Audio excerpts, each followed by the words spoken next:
मंथन मोड में बीजेपी। प्रशिक्षण वर्ग शिविर में एकजुट हुए बीजेपी नेता।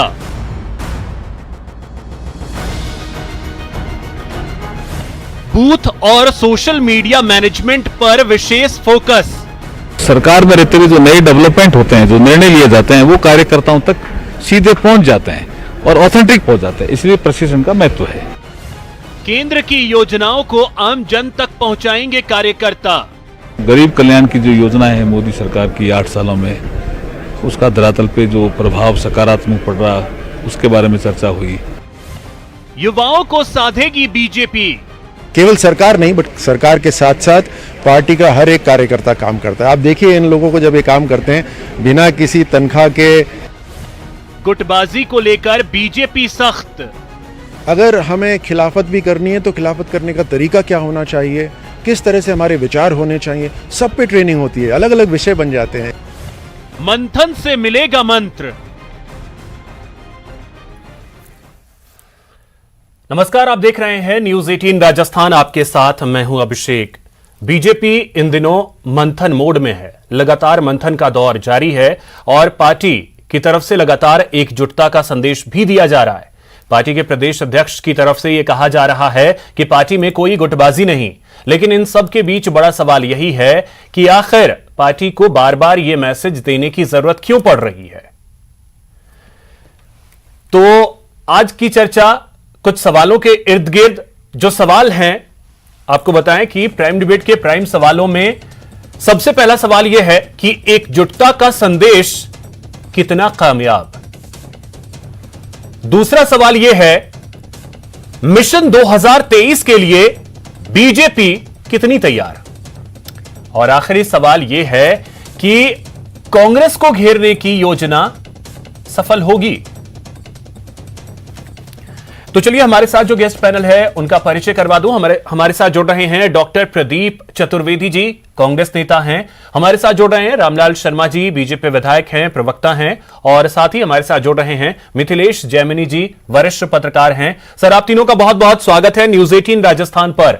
रामलाल शर्मा जी, चर्चा की शुरुआत में आपसे कर रहा हूं और सबसे पहले आपसे यह समझना चाहूंगा कि पार्टी को बार बार यह मैसेज क्यों देना पड़ रहा है कि पार्टी एकजुट है, पार्टी में कोई गुटबाजी नहीं है। देखिए अभिषेक जी, भारतीय जनता पार्टी का प्रशिक्षण शिविर माउंट आबू के अंदर हो रहा है। 12 तारीख तक ये शिविर चलेगा। इस शिविर के अंदर अलग अलग सत्र हैं। 6 सत्र 10 तारीख को हुए हैं, 7 सत्र आज हुए हैं और कल 12 तारीख है, कल 2 सत्र होंगे। कुल मिला के 15 सत्रों का ये हमारा प्रशिक्षण का शिविर है। अलग अलग विषयों के ऊपर अलग अलग पार्टी के नेतृत्वों ने अपनी अपनी बात रखने का और कार्यकर्ताओं को जो एक मिशन मोड के ऊपर जो टास्क दिए उस टास्क को पूरा करने का काम है। आपने सवाल इस बात का किया है कि आखिरकार पार्टी को ये क्यों कहना पड़ रहा है कि भारतीय जनता पार्टी के अंदर गुटबाजी है। हम तो ये मान के चलते हैं भारतीय जनता पार्टी के अंदर कोई गुटबाजी नहीं है। हमारा एकमात्र संकल्प है कमल का फूल, और उस फूल के लिए हम सब काम करते हैं। रही बात यह कि कांग्रेस अपनी अंदरूनी कलह को छिपाने के लिए या अपनी अंदरूनी कमियों को छिपाने के लिए बार बार निशाना साधने का काम करते हैं कि भारतीय जनता पार्टी अलग अलग गुटों के अंदर बटी हुई है, जबकि हम एक मिशन के रूप में एक मत होके, एक मुखी होके भारतीय जनता पार्टी के कमल को खिलाने के लिए और कार्यकर्ताओं को नीचे तक बूथ को मजबूत करने के लिए एक टीम वर्क के रूप में हम सब काम कर रहे हैं। इसलिए ये भारतीय जनता पार्टी जो कांग्रेस के द्वारा जो हमारे ऊपर आरोप लगाए जाते हैं या निशाना साधने की कोशिश की जाती है कि भारतीय जनता पार्टी टुकड़ों के अंदर बटी हुई है, तो हमारा कहना यह है कि हम सब एक फूल के निशान के नीचे काम करने वाले एक संस्कारित कार्यकर्ताओं की टीम है। नहीं, पार्टी के अंदर खाने से बयानों को लेकर भी कई बार होता है, कई बार पोस्टर्स को लेकर के हो जाता है, तो सवाल इस वजह से भी उठते हैं। देखिए अभिषेक जी, भारतीय जनता पार्टी एक केडर बेस्ड पार्टी है और केडर के अंदर हमारे सब चीजें पहले से ही निर्धारित है। उसके अंदर अतिशयोक्ति नहीं है। मंच के ऊपर कौन बैठेगा अमुक सत्र के अंदर, तो वो पहले से तय है। अब जो मंच के ऊपर बैठा कार्यकर्ता है उसको जो जिम्मेदारी, जो दायित्व दी गए वो उसको निर्वहन करेगा। अब ये नहीं है कि मंच के ऊपर अगर अमुक व्यक्ति बैठा है तो उसके साथ में बराबर में दूसरा व्यक्ति भी बैठे, ऐसा कभी नहीं होता है। हमारे यहाँ प्रोटोकॉल के तहत फोटो निर्धारित है। हमारी किन नेताओं की फोटो आएगी, किन की नहीं आएगी, वो सब तय है। अब कांग्रेस को ये लगता है कि साहब हमारी तो लीडरशिप ऐसी है ही नहीं, क्योंकि ऐसे उनके संस्कार ही नहीं है, मूल्यों के आधार पर राजनीति नहीं करते हैं, एक परिवार की परिक्रमा करने के अलावा कोई काम नहीं करते। तो इनका तो कहना यह है कि राहुल गांधी हमारा नेता है तो हमारे राहुल गांधी की फोटो हर जगह आनी चाहिए, जबकि भारतीय जनता पार्टी का एक केडर है, केडर के अनुसार सब चीजें तय होती है, तय होने के बाद भी वो सारी चीजें स्पष्ट है। अब जिनको भारतीय जनता पार्टी की रीति नीति का पता नहीं, वो इस तरीके के कयास लगाते हैं कि अमुक व्यक्ति की फोटो नहीं है, अमुक व्यक्ति का चेहरा नहीं है, अमुक व्यक्ति की फोटो हटाने का काम किया, जबकि इस प्रकार की ना किसी की मंशा है और ना किसी की भावना है। हमारे पास जो हमारा एक प्रोटोकॉल है, उस प्रोटोकॉल को मेंटेन करने का काम सब कार्यकर्ता उस अनुशासन के साथ काम करते हैं। ठीक है प्रदीप जी, रामलाल शर्मा जी को आपने सुना होगा, ये तो आरोप आप पे लग रहा है कि आप जानबूझ करके प्रचारित करते हैं कि बीजेपी में गुटबाजी है। अभिषेक जी, मैंने अभी विधायक रामलाल जी को सुना है, जो तथ्य उन्होंने दिए हैं। मेरा उनसे एक सीधा सा सवाल यह है कि आप माउंट आबू में जो प्रशिक्षण कार्यकर्ताओं जो शिविर आप कर रहे हैं, आयोजित कर रहे हैं, जिसमें चर्चाएं कर रहे हैं, उसमें तो आपने एजेंडा ही जो रखा है उसमें हिंदुत्व की बात कर रहे हैं। आप प्रधानमंत्री के चेहरे पर चुनाव लड़ेंगे और आप पन्ना प्रखंड बूथ मैनेजमेंट कैसे करना है, आपकी तो प्राथमिकताएं 3 है। आप मुझे बताइए कि देश में आपने न तो बेरोजगारी पे कोई बात कार्यकर्ताओं को बताई जा रही है कि बेरोजगारी पर क्या जवाब दें, ना आपने महंगाई के बारे में कोई बात की है कि महंगाई के बारे में हमें क्या जवाब देना है। सवाल यह है कि देश की जो प्रमुख प्राथमिकताएं जो लोगों से सीधे जुड़ी हुई हैं, जो लोगों की आर्थिक स्थिति को बेहाल की हुई है, उस पर कार्यकर्ता बात नहीं करने के अलावा आप समझा रहे हैं कि कैसे बूथ मैनेजमेंट करना है ताकि विपक्षियों के वोट नहीं पड़े, किस तरह से विपक्षी वोट रोका जाए। आप बूथ मैनेजमेंट आपकी प्रायोरिटी है, हिंदुत्व आपकी प्रायोरिटी है और प्रधानमंत्री चेहरे पर चुनाव लड़ेंगे। यहां तो विपक्ष में वो हैं प्रदीप जी, यहां तो विपक्ष में वो हैं और मिशन 2023 के लिए ही तो वो कर रहे हैं। अभिषेक जी, मैं आपसे यही कहना चाह रहा हूं कि अगर विपक्ष में है तो उन्होंने इस बात पर प्राथमिकता पर महंगाई के लेकर के, बेरोजगारी को लेकर के, किसानों को लेकर के, मजदूरों को लेकर कोई बात नहीं कर रहे हैं। वो सिर्फ अपने संगठन की प्राथमिकताओं को लेते हुए कि हम बूथ मैनेजमेंट कैसे करें। बूथ मैनेजमेंट क्या होता है? बूथ मैनेजमेंट का चुनाव आयोग करता है, उसके सारे निर्धारित मापदंड है। आप उसमें बूथ मैनेजमेंट क्या करना चाहते हैं? सीधी सीधी बात यह है कि आप बूथ मैनेजमेंट है अपने लोगों को वोट डलवाकर, दूसरे लोगों को वोट को रोककर, उन पे कब्जा कर, आप किस नियत से वो बूथ मैनेज कर रहे हैं? बूथ मैनेज का सारा काम तो अच्छा नहीं तो प्रदीप जी जरा से इसको और क्लियर करें, मैं इसको थोड़ा सा क्लियर आपसे करवाना चाहूंगा कि आप मतलब जो प्रदेश सरकार की क्या विषय होना चाहिए था, प्रदेश सरकार की नाकामियां, इसको लेकर के मैं आपसे कहता हूं कि प्रदेश को के प्रशासन को लेकर के ही जनता वोट देती है। हाँ। उनकी प्राथमिकता प्रदेश का विकास और उनकी प्राथमिकता है, उनकी जरूरतें जो आवश्यक आवश्यकताएं हैं वो सरकार देती है, राज्य सरकार। तो राज्य सरकार पे बात करें। अब आपने मापदंड क्या रखे हैं कि हमारे नेता प्रधानमंत्री हैं। अरे प्रधानमंत्री दिल्ली में है और देश की सरकार देख रहे हैं। आप समझते हैं कि प्रदेश की जनता क्या प्रधानमंत्री के लिए वोट देगी? वो अपनी प्राथमिकता, अपनी प्रॉब्लम, अपनी समस्याओं को लेकर के जो उनके नजदीक राजनीतिक विकल्प उपलब्ध होगा वोट वो उसको देंगी। ये प्रधानमंत्री का चेहरा रखकर पूरे देश में चुनाव नहीं जीत सकते हैं। ये पहले भी हुआ है, 19 में भी हुआ है। और आप देख लीजिए कि देश के 4 महानगरों में इनकी सरकारें नहीं बनी, 4 महानगरों में विपक्ष की सरकारें बनी है। ये इस बात का सबूत है कि लोग केंद्र में प्रधानमंत्री मोदी सरकार को प्राथमिकता देते हैं, लेकिन प्रदेशों में आप देखिए क्षेत्रीय पार्टियों को प्राथमिकता मिल रही है। और मेरा कटुट विश्वास है कि नरेंद्र मोदी के चेहरे पे ही तो वो 19 राज्यों में पहुंच गए। नहीं, ये इनका भ्रम है। अच्छा, ये इनका भ्रम है। ठीक है रामलाल जी, इसका एक क्विक रिएक्शन मैं चाहूंगा। प्रदीप जी ने जो सवाल उठाया, एक जल्दी से इसका रिएक्शन मैं आपसे चाहूंगा कि आपने मुद्दा प्रदेश का नहीं चुना, चाहे जो प्रदेश में बेरोजगारी है वो मुद्दा नहीं चुना, बाकी चीजें जो मुद्दे हैं उसको आपने नहीं चुना चर्चा के विषय के लिए। देखिए, अभी प्रदीप जी कह रहे हैं कि साहब आप उन मुद्दों के ऊपर चर्चा करो, आप हिंदुत्व के मुद्दे के ऊपर चर्चा करो, बूथ मैनेजमेंट के ऊपर चर्चा करो। करेंगे ना, क्यों नहीं करेंगे?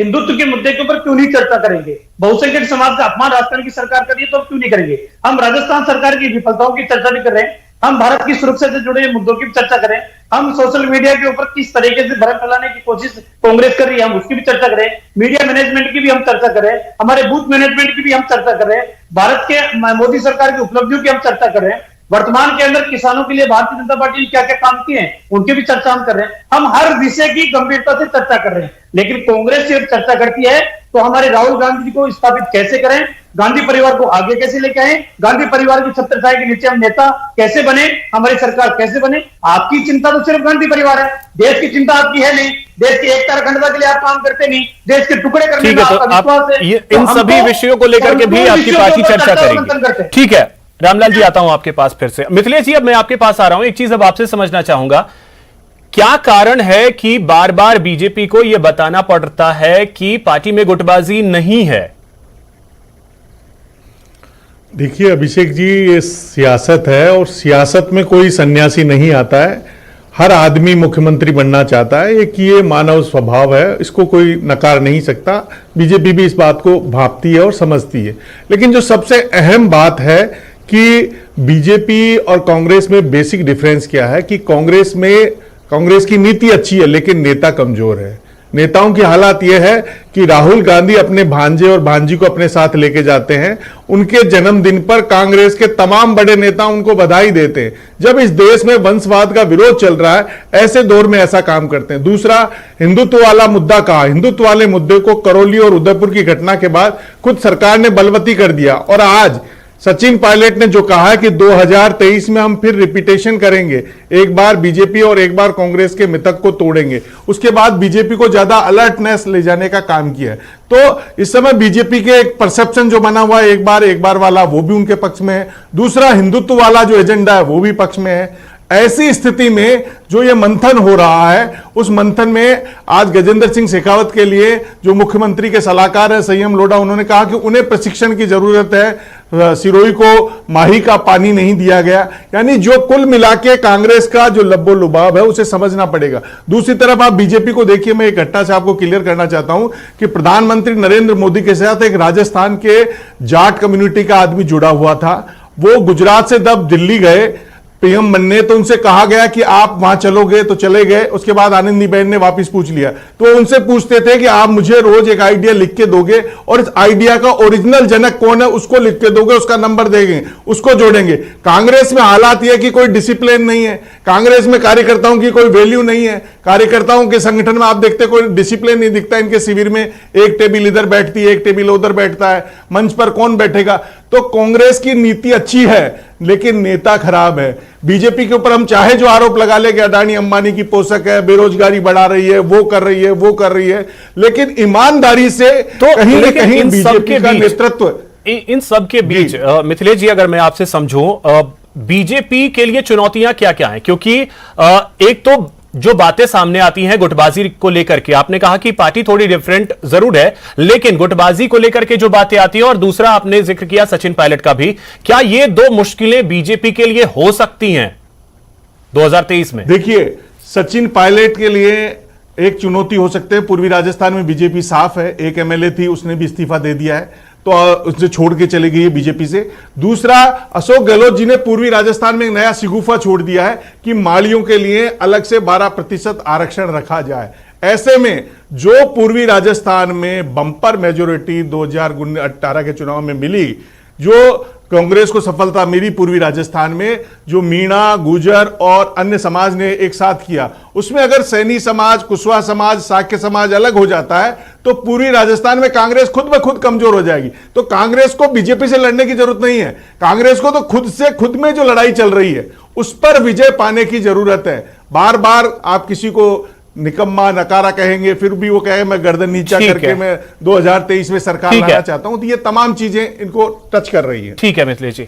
अब रामलाल शर्मा जी, एक चीज मैं आपसे जानना चाहूंगा कि अब देखिए, क्या आप इस चीज को लेकर के चल रहे हैं कि एक बार बीजेपी एक बार कांग्रेस वाली स्थिति जो है वो आपके फेवर में 2023 में है, लेकिन आप इस चीज को भले ही खुले मंच से स्वीकार ना करें, लेकिन जो चीजें सामने आती हैं वो ये बताती है कि पार्टी में कुछ ना कुछ तो चल रहा है।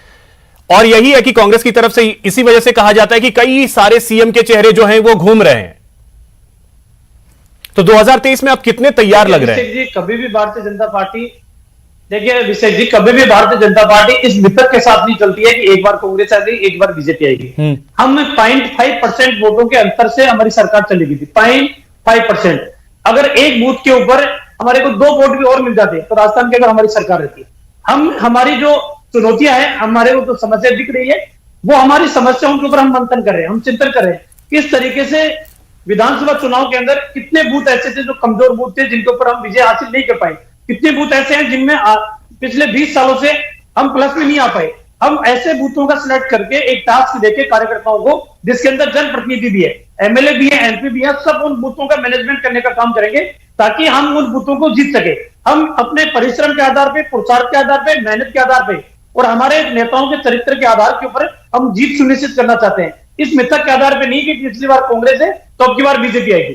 दूसरी बात, मैं एक बात और कहना चाहूंगा, देखिए भारतीय जनता पार्टी एक केडर बेस्ड पार्टी है, उसका एक संगठनात्मक एक ढांचा बना हुआ है, उसके अंदर कोई हस्तक्षेप नहीं करता। उस ढांचे के अंदर एक कार्यकर्ता को जो जिम्मेदारी दी गई है वो कार्यकर्ता ही मंच के ऊपर बैठेगा। नहीं तो रामलाल शर्मा जी, इस बार कांग्रेस भी, कांग्रेस की तरफ से भी इस बार ये दावा किया जा रहा है कि इस बार इस मिथक को हम भी तोड़ेंगे।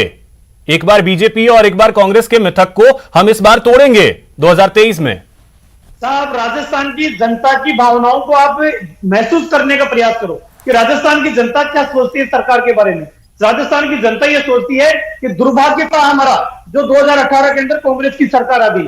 जनता का अगर बस चले, आप तो ये कह दो कि आप एक बार रेंडम तरीके से आप अपना सर्वे करा लो कितनी सीटें आप जीत लो। मैं कह रहा हूं रिकॉर्ड तोड़ मतों से भारतीय जनता पार्टी आने वाले 2023 के अंदर कमल खिलाने का काम करेगी। ठीक है प्रदीप जी, इस मिथक को तोड़ने का आप भी दावा कर रहे हैं कि इस बार मिथक हम तोड़ेंगे। बीजेपी की तरफ से आपने सुना रामलाल जी को कि हम मिथक पे नहीं हैं, हम अपने काम और अपने प्रयास को लेकर के इस उम्मीद में है कि 2023 में हम आएंगे। कैसे आप इस मिथक को तोड़ने की तैयारी कर रहे हैं? अभिषेक जी, रामलाल जी की बात मैंने सुनी है। मैं रामलाल जी कहना चाहता हूं कि 2018 के चुनाव में जो फ्रैक्चर मैंडेट मिला उसको माननीय अशोक गहलोत जी ने अपने राजनीतिक सूझबूझ से आज तक हैंडल किया हुआ है। उन्होंने वो संख्या बल बनाया हुआ है और निर्दलीय के सारे सरकार बनी हुई है। तो इस सरकार में हम 3.5 साल से बिल्कुल एक अच्छी स्थिति में है। हालांकि बीजेपी ने के नेतृत्व ने प्रयास किया कि सरकार को गिराया जाए, उन्होंने देश के अन्य राज्यों में प्रयोग किए हैं, लेकिन राजस्थान में उनको मुंह को खानी पड़ी है। मुख्यमंत्री अशोक गहलोत के राजनीतिक सूझबूझ और उनकी दक्षता के आगे इन्होंने मात खाई है। उसके साथ साथ मैं कहना चाहता हूं कि इस प्रदेश में 2 उपचुनाव हुए हैं। 2 उपचुनावों में भी हम कांग्रेस के कैंडिडेट जीते हैं। इस उपचुनाव में भी लोगों ने संदेश दिया है कि वो कांग्रेस पे विश्वास करते हैं। इनको ये समझ में नहीं आती, इनका जो सोचने का तरीका है वो लोकतांत्रिक नहीं है। इनका तरीका सोचने का है कब्जा करें, सरकारों को गिराएं, लोकतंत्र को खंडित करें, लोकतंत्र को खरीदें। ये चलने वाला नहीं है। और माननीय मुख्यमंत्री अशोक गहलोत के सानिध्य में ये प्रदेश सुरक्षित है और राजनीतिक सूझबूझ के चलते इनके पास कोई इलाज नहीं है। उनका लोहा तो अमित शाह और मोदी तक मान चुके हैं। कोरोना के इलाज में उन्होंने जो दक्षता हासिल की और जो सफलता हासिल की और जो सेवा की, उसको प्रधानमंत्री ने अपने स्तर पर उन्होंने उसकी प्रशंसा की है। इसलिए मेरा कहना है कि वो मान चुके हैं कि अशोक गहलोत से प्रदीप जी, रामलाल शर्मा जी का तो आपने क्या आपने सुना होगा, मिथिलेश जी को भी आपने सुना होगा, मिथिलेश जी को भी आपने, प्रदीप जी मिथिलेश जी को भी आपने सुना होगा कि पूर्वी राजस्थान में चुनौतियां बीजेपी से ज्यादा शायद कांग्रेस को खुद से है। वहां मुद्दा इसी का है। उस राजस्थान परियोजना को लेकर के जो बात चल रही है वो ये मुद्दा बन गया है और वहां के लोग समझ रहे हैं। इसीलिए वहां के लोग इस मामले को लेकर आंदोलन करने को तैयार है। और मैं आपसे कहता हूं कि राजस्थान प्रदेश के 13 जिलों के लोग तो इस मुद्दे को लेकर के बीजेपी भी रोड पे उतरी हुई है। यहां तक किरोड़ी लाल मीणा ने तो साफ कहा कि आप मेरे साथ चलिए, रिवाइज्ड डीपीआर लेकर के चलिए, मैं आपको दिलवाता हूं राष्ट्रीय दर्जा। किरोड़ी लाल मीणा ने यहां तक कहा। 25 सांसद हैं इस प्रदेश में भारतीय जनता पार्टी के, वो सांसद आज इकट्ठे होकर के इस बात को लेकर खड़े नहीं हुए हैं। जहां तक किरोड़ी लाल जी की बात है, वो तमाशा करने की राजनीति करते हैं। उन्होंने ये बात छोड़ दी है, मुगलता छोड़ दिया है। लेकिन सवाल यह है कि केंद्र सरकार उनकी कितनी बात माने या नहीं माने, इसको हमें संशय है। ठीक है, जल्दी से कुछ बोलना चाह रहे हैं रामलाल जी, बोल लीजिए जल्दी से। अभिषेक जी, प्रदीप जी से मैं सिर्फ इतना पूछना चाहता हूं कि भारतीय जनता पार्टी के 72 एमएलए थे, 72 एमएलए से सरकार आपकी गिरने वाली थी, आपके अंतरकलह से सरकार गिरने वाली थी, आपकी महत्वाकांक्षाओं की वजह से सरकार गिरने वाली थी, आपके वर्चस्व की लड़ाई की वजह से सरकार गिरने वाली थी। बार बार भारतीय जनता पार्टी के ऊपर आरोप लगाने की आवश्यकता नहीं है। कहीं पर भी सरकार गिरी है तो कांग्रेस के अंतरकलह की वजह से गिरी है, भारतीय जनता पार्टी की तरह से नहीं गिरी। नंबर 1, आप मुख्यमंत्री जी के बजट उठा के देख लो, 20% भी बचतों की अब तक ज्यादातर के ऊपर क्रियान्वित नहीं हुई है। किस आधार से जीतोगे? बेरोजगार आज तुम्हारे तड़प तड़प के सड़कों के ऊपर एक दिन तड़प रहे हैं, 90 दिन तक सीएचए धरना देकर चले गए। आप उनकी बात नहीं सुन रहे हो। आने वाले समय के अंदर आप 11 सीटों से 12 सीटें नहीं आएगी कांग्रेस की, सिर्फ 11 सीटें। प्रदीप जी, ये आप मुंगेरी दाल के सपने मत देखिए। दोनों उपचुनाव आप हारे हैं। अब मुख्यमंत्री अशोक गहलोत की कार्यप्रणाली को लोगों ने स्वीकृत किया है और उनकी कार्यप्रणाली में विश्वास करते हैं। मैं आपसे फिर कहता हूं, आप जनमत को समझिए, आप बैठे बैठे पुलाव मत बनाइए। मैं आपसे कहना चाहता हूं, आप प्रदेश के लोगों के उपचुनाव के आधार के ऊपर अपनी जीत के सपने मत देखिए। उपचुनाव के आधार से पंचायत राज के चुनाव में ठीक है प्रदीप जी और रामलाल जी, एक क्लोजिंग कमेंट के लिए मैं जा रहा हूं मिथिलेश जी के पास। ठीक है रामलाल जी और प्रदीप जी, एक क्लोजिंग कमेंट जल्दी से मिथिलेश जी मैं आपसे चाहूंगा। जनता पार्टी के। ठीक है रामलाल जी, जल्दी से क्लोजिंग कमेंट मैं आपसे चाहूंगा मिथिलेश जी, कि आपको लग रहा है कि बीजेपी जिस तरीके से तैयारी कर रही है और कांग्रेस जिस तरीके से तैयारी कर रही है, 2023 के लिए दोनों पार्टियां किस तरीके से आगे बढ़ रही हैं? देखिए अभिषेक जी, बीजेपी की तैयारी तो साफ दिख रही है। कांग्रेस में अभी जो नेतृत्व की लड़ाई चल रही है, जो सचिन पायलट और अशोक गहलोत के बीच में लड़ाई चल रही है, वो कैसे पाटे बातें करने से कुछ नहीं होगा, यहाँ करने से जनता को सब कुछ पता है। ये यहाँ हम चैनलों पर बोलने से कुछ नहीं होता, पब्लिक को सब कुछ पता है। तो अगर अशोक गहलोत वाकई राज रिपीट करना चाहते हैं तो कई स्कीमें अच्छी चलाई है उन्होंने, ओपीएस है, मुख्यमंत्री चिरंजीवी योजनाएं हैं, उनको वो बीजेपी की तरह प्रशिक्षित करके करे। लेकिन दुर्भाग्य है कि कांग्रेस में कार्यकर्ता बचे नहीं है, कार्यकर्ताओं का मनोबल गिर चुका है और जोड़कर चलने के लिए कोई नेता तैयार नहीं है। कांग्रेस के खुद के राजनेताओं का मनोबल टूट चुका है। यानी कांग्रेस के लिए चुनौतियां ज्यादा खुद से हैं और बीजेपी के लिए भी चुनौतियां हैं। और बीजेपी के अगर वसुंधरा राजे जी को मना ले तो ठीक रहेगा। चलिए ये भी देखना अहम होगा। फिलहाल बहुत शुक्रिया आप सभी का हमारे साथ जुड़ने के लिए, इस चर्चा में शामिल होने के लिए। फिलहाल इतना ही, नमस्कार।